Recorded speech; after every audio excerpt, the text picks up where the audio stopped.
Pastor, doesn't science disprove the Bible? Isn't Genesis just a fairy tale? Is God for real? Did he really create everything in 6 literal days? Didn't God just use the Big Bang? Why is there death and suffering? Do you really believe the Bible? Didn't man evolve from apes? For answers to these questions and more, stand by for Believing the Bible. Grandpa, guess what? My teacher said we were fish before becoming human in our mommy's tummies. Is that a fact? Did you ask your teacher how she knows? Oh, Grandpa, it's in the science book, so it's gotta be right. Well, science books once said that the body was only made up of bile, phlegm, and blood, which is wrong. So be careful about trusting everything you read in the science books. But there's a book I do trust. It's called the Bible, the Word of God, which has never been proven wrong. When I asked you how your teacher knew you were a fish before turning into a human, I knew the answer was she couldn't. The sad thing is that this false belief has been used by the Supreme Court of the United States to justify abortion. Abortion? That's really bad, isn't it, Grandpa? That's for sure. How could that happen? It started back in the 1870s when a man named Ernst Haeckel read Charles Darwin's book on evolution. You see, he was a college professor and knew that people were much more likely to remember pictures than words, and he was a pretty good illustrator or artist.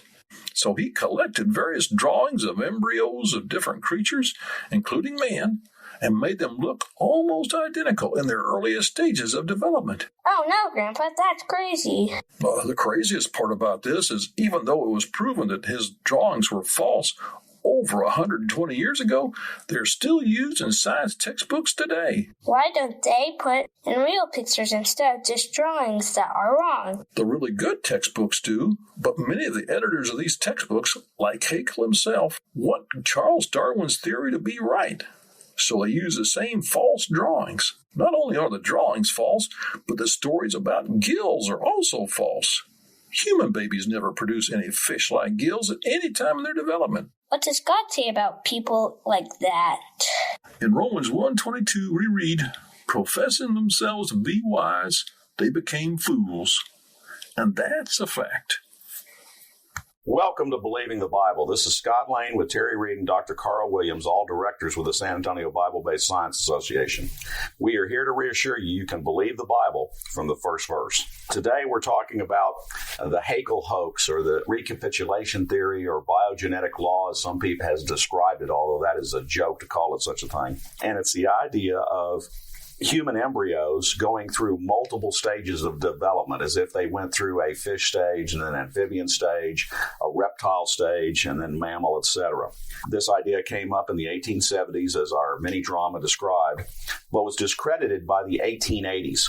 It was discredited in the 1880s when they took a look at human embryos and his drawings and found out they were not the same. Why, if it's been discredited now for 135 years, is the thing still in some textbooks? That's an excellent question. In fact, in a documentary called Flock of Dodos, which was shown at UTSA a few years back, Dr. Jonathan Wells was attacked for using, in the Icons of Evolution, his book on that topic, that Haeckel's drawings are still being used in the textbooks. And the Flock of Dodos producer went to ask Wells about this and says, well, I just picked up a couple of science books and they don't have Haeckel's name in here at all, which is true. The science books have dropped Haeckel's name, but the illustrations are still in many of the high school and college textbooks. And the question is, why? Are they still using something that they know because they took his name off are wrong? It's because they want to make sure they have some evidence for an evolutionary theory that's really, really, really hard to scientifically prove. So, like, impossible to prove. So they have to use something rather than nothing, and they keep on using the same something. In fact, I had a professor in medical school who seemed to enjoy saying ontogeny recapitulates phylogeny. I think he just liked to say big words in front of us, but he said it over and over and over again like he was trying to indoctrinate. And what do those big words supposedly mean? Ontogeny means the growth from a single cell to the full organism. Recapitulates means it just redoes, or essentially like a rerun of our phylogeny, in other words, our ancient past, our supposedly evolutionary past. So the phylogeny would be the various types of creatures or kinds are all in our DNA and all went through. We all went through that as we were developing in the womb, which of course is scientifically incorrect. We never did that, and nothing has been proven. But that phrase was really catchy and really was taught very hard in my anatomy and physiology class. So you had a professor who was indoctrinating you with that philosophy, but that's all it was. It did not have scientific background. But I didn't know enough to question him because he was a real smart guy. Yeah, so really smart. Terry, this is used in some Planned Parenthood and abortion clinics to put posters up of embryos going through the fish stage, amphibian stage, reptile, mammal.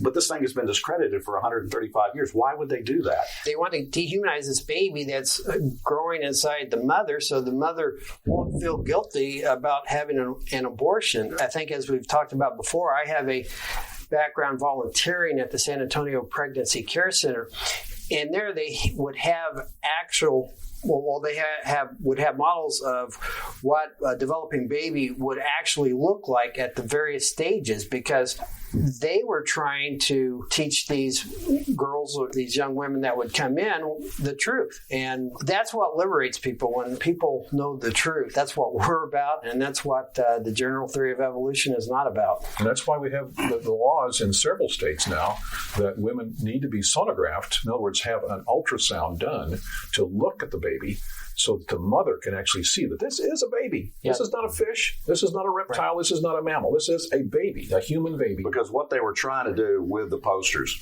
was to just tell them, we know that you're squeamish about doing this, but it's just a fish at this point. It's just a salamander at this point. Yeah, I'm glad you mentioned that, because that is a service that they were actually providing at the San Antonio Pregnancy Care Center. Mm-hmm. This is, I'll try to state real quickly, an anecdote. My wife was a high-risk pregnancy, and so they were trying to do this one examination on her, and they couldn't get the monitor in the right place because Joshua kept moving around inside my wife, and they said one of those. Well, after Joshua came, and even now that he's 9 years old, we still know what they meant by one of those. So we found out what they meant. So you can see Joshua's personality coming out even when he was inside my wife. That's right. We are born with a personality. We are not blank slates. We each are gifted by God with talents and abilities that we have to offer up to Him, but we have them from the start, from the get-go. You are listening to Believing the Bible. This is Scott Lane with Terry Reed, Dr. Carl Williams, and Ed Salzadell, our great producer. If you would like to learn more, go to SABBSA.org. That is SABBSA.org. Now, we just asked about what the embryos, why they were drawn like this, and why people would put them up in abortion clinics, etc. But let's go back to Haeckel. Why would he falsify the drawings to start with? Well, he fell for Darwin's theory, hook, line, and sinker, from the beginning. He wanted to believe in no God. He wanted to believe that he didn't have to be accountable. He wanted this theory to thrive. And he knew that illustrations improved memory. That's why he was an illustrator. He illustrated all sorts of things, all sorts of real things. And he did a lot of good work. And in fact, if you Google Haeckel's drawings, you'll find all sorts of fantastic illustrations of wonderful creatures that God has produced. But he used that talent to try to help Darwin push his theory.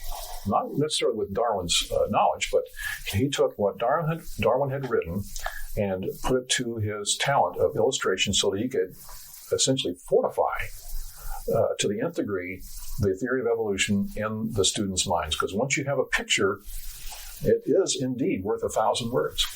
During the pre-production discussion, Terry, you were talking about the power of even a bad idea that's been discredited for 135 years, that once it's out there, it's difficult to get it back in the bottle. Yeah, I think everyone out there that's listening knows this. You've known that of cases where bad information would get out there and it would just stay out there. You couldn't squelch it.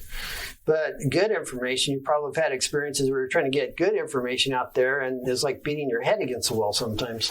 Now, Carl, one thing that hadn't been discussed in this whole thing is, yes, the drawings were bad. Yes, it's misinformation to say that we go through any stages of evolution. But genetically, from the first zygote, humans have human DNA. They are never fish. That is correct.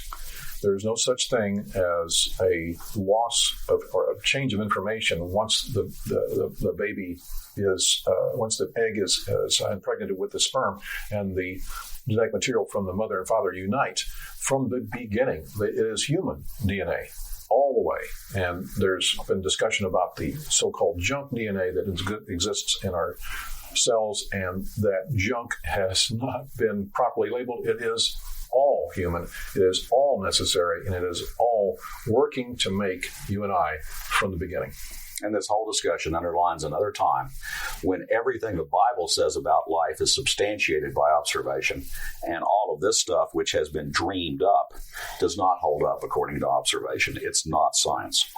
Believing the Bible now has a new way you can support our ministry and get some great gifts. For a donation of $10 or more, we will email you a copy of Repetition in the Bible by Jack Cassione, which shows the Bible to be a self-proving document and shows God's protection of His Word over the ages. For a donation of $25 or more, we will also mail you a copy of Scott Lane's book, What If God Wrote the Bible, showing 6 things we should find in the world and in the Bible if God is the author of the Bible. To get these great gifts, send your check or money order to SABBSA at 7620 Avery, Live Oak, Texas 78233. That's SABBSA at 7620 Avery Road, Live Oak, Texas 78233. This information for ordering is also on our contact page at SABBSA.org. Information for creation events in our area are on our website's calendar page. For more information or to schedule a presentation, go to SABBSA.org or call 210-599-7240.